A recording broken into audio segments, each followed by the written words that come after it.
Hello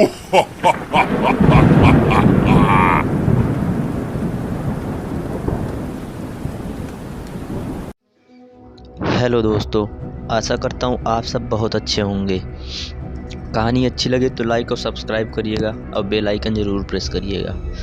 तो चलिए सुनाते हैं अगला पार्ट।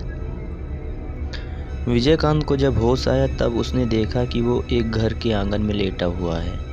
चारों तरफ बहुत सारे जिज्ञासु चेहरे उसे ही देख रहे थे। विजयकांत को होश आते ही वह लोग आपस में बात करने लगे। पंडित जी होश आ गया। इसके बाद जो बूढ़ा ब्राह्मण पास आकर उसके नाड़ी को जांच करने लगे।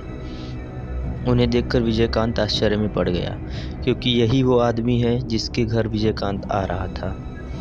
इनका नाम महानंद आचार्य है। ये विजयकांत के कुलगुरु हैं।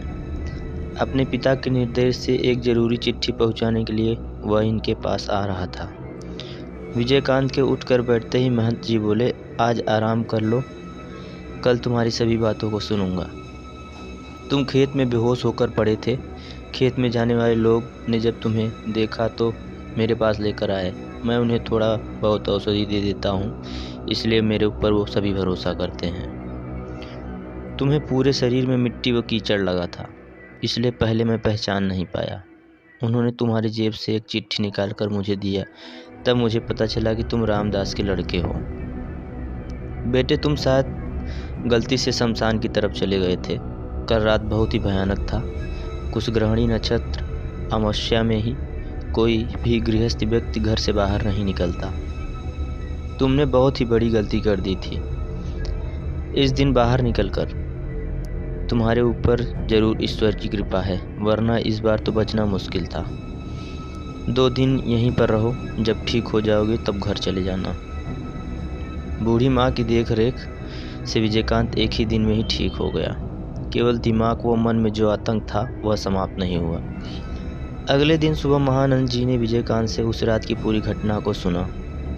सुनने के बाद कुछ देर चुपचाप बैठे रहे, फिर बोले, उस दिन गोपालेश्वर का कर्ण पिशाचनी साधना में सिद्धि लाभ नहीं हुआ, जिसका कारण तुम ही हो। लेकिन यह तुम्हारे लिए अच्छी बात नहीं है। वह तुम्हें हमेशा मारने की कोशिश करेगा, क्योंकि तुमने उसके इतने दिनों की साधना खराब कर दी है। विजयकांत बोला, गुरुदेव, यह कर्ण पिशाचनी साधना क्या है? यह एक पिशाच साधना है। इस साधना में 100 के अंदर देवी कर्ण पिशाचनी प्रकट होती हैं।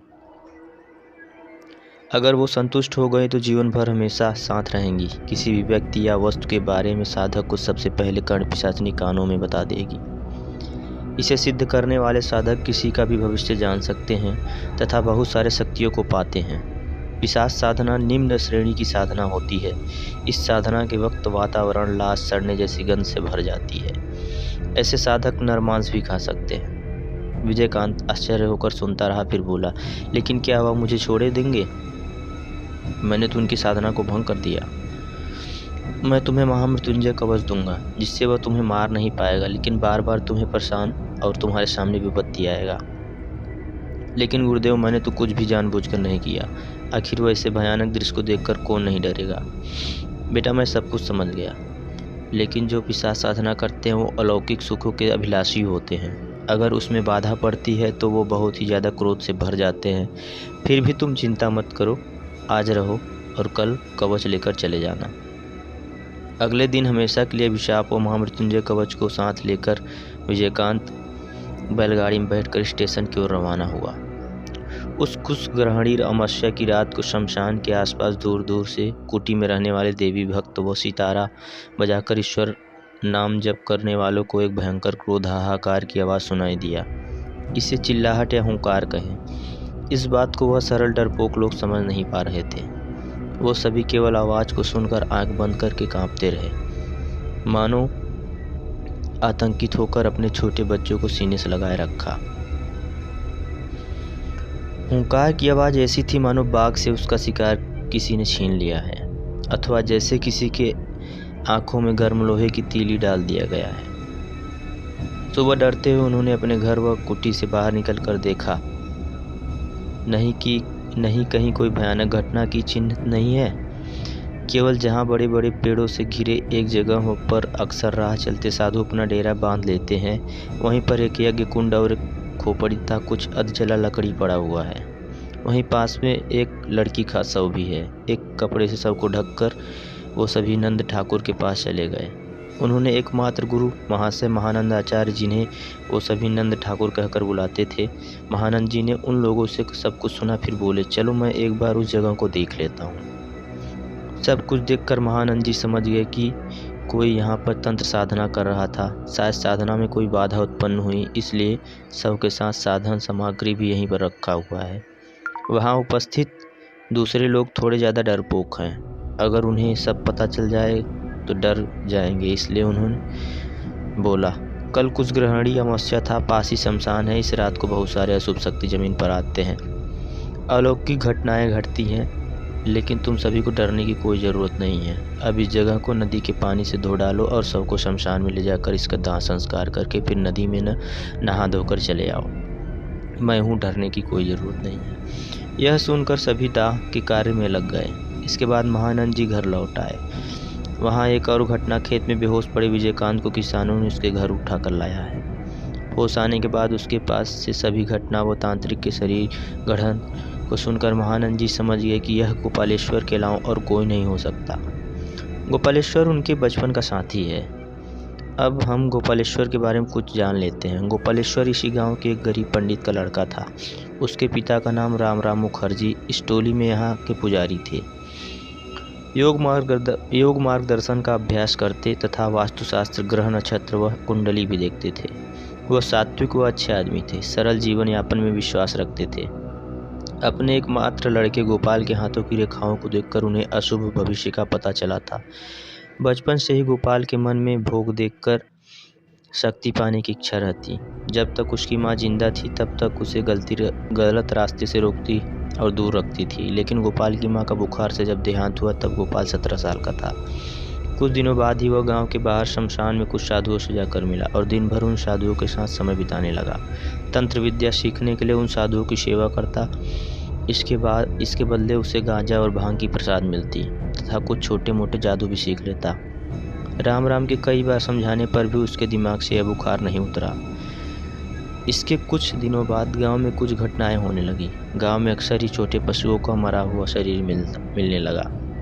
अमानवीय तरीके से उनकी हत्या की जाती थी। कोई उनके पिछले दोनों पैरों को दो तरफ खींचकर चमड़े व मांस को फाड़ डालता, जिसके कारण पेट के अंग जमीन पर पड़े रहते। गांव के एक कसाई ने ठीक से देखकर बताया कि यह प्रतिदिन सभी मरे हुए जानवरों में कोई न कोई एक अंग गायब रहता है। ऐसी पशु हत्या कौन कर रहा है, यह किसी को पता नहीं चला। गांव के लोग शाम होने से पहले ही अपने मुर्गी, बतख, बकरी या यहाँ तक कि कुत्ते बिल्लियों को भी छोटे छोटे बाड़े के अंदर बंद रखना शुरू कर दिया। कुछ दिन बाद सब कुछ बंद हो गया। अब लोगों को लगा इससे छुटकारा पा चुके हैं। ऐसे ही एक दिन किसी गाय घास चरने गई लेकिन लौट कर नहीं आए। बहुत ही खोजबीन के बाद वह कोपाई नदी के किनारे मिली। तब तक उस गाय के आंखों से निकलने वाली आंसू सूख चुकी थी। बीच बीच में वह किसी डर से कांप रही थी। उसके मुंह पर ताज़ा खून लगा हुआ था। सभी आश्चर्य होकर सोच रहे थे कि गाय के मुंह पे खून क्यों लगा। तभी उस गाय के मालिक ने देखा गाय का जीभ किसी ने काट लिया है। ऐसे विभत्स दृश्य को देखकर सभी दौड़ते हुए राम पंडित के पास पहुंचे। लेकिन वो तो पंडित है, कोई पुरोहित व गुरु नहीं, इसलिए उनकी ज़्यादा मदद नहीं कर सके। पूरे गांव में इस घटना के बाद आतंक ऐसे फैल गया कि लोग रास्ते पर अकेले चलने से भी डरने लगे। राम पंडित के मन में एक संदेह हो चुका था। वो जान चुके थे कि यह निम्न श्रेणी के तंत्र साधना के क्रियाकलाप का अंश है। कोई प्रथम स्तर के तंत्र साधना से खुद तैयार कर रहा है। गोपाल के ऊपर उनकी कड़ी नज़र थी। वो गोपाल के पास आते ही एक सड़ा हुआ गंध पाते हैं। इस वक्त गोपाल के अंदर साफ सुथरा रहने का कोई लक्षण नहीं दिखता था। वह तो अपने बाल व दाढ़ी को भी काटना नहीं चाहता था। पूरा दिन सोता रहता और शाम होते ही घर से निकल पड़ता। वह रात को लौट कर आता। इस बारे में पंडित राम को पता नहीं चलता। उस दिन गांव के लोगों के जाने के बाद पंडित राम अपने बेटे गोपाल के झोपड़ी में गए। गोपाल उस वक्त गहरी नींद में सो रहा था। झोपड़ी में घुसते ही एक अन्य तरह का गंध उनके नाक में गया। अपने नाक को हाथ से दबाकर वह इधर उधर जाने क्या ढूंढने लगे। जल्द ही उन्हें एक कपड़े की झोली में कई प्रकार के पशुओं के अंग मिले। उसमें एक ताज़ा कटा हुआ जीभ भी था, शायद उसी गाय की है। देख पंडित राम कुछ भी बोलने की हालत में नहीं थे। गोपाल के हाथ की रेखाएं उन्हें याद आई, जिसमें उन्होंने देखा कि यह लड़का बहुत सारी मृत्यु का कारण बनेगा।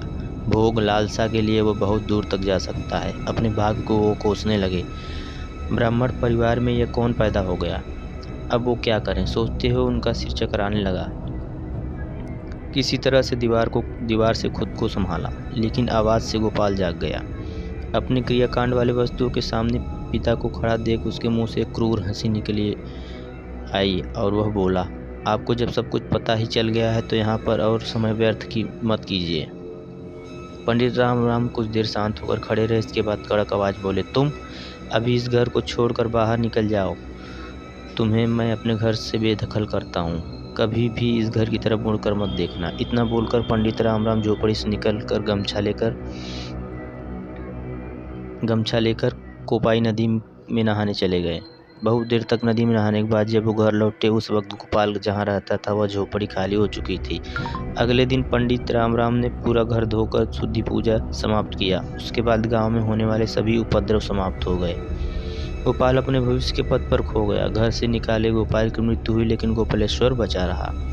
सांप जैसे ही अपने पुराने कीचुल को छोड़कर नए में प्रवेश करता है, गोपालेश्वर ने भी अपने सात्विक ब्राह्मण परिचय को त्याग कर तंत्र साधना के मार्ग में प्रवेश किया। कहाँ गया, क्या कर रहा है, इस बारे में कभी किसी ने जानना नहीं चाहा।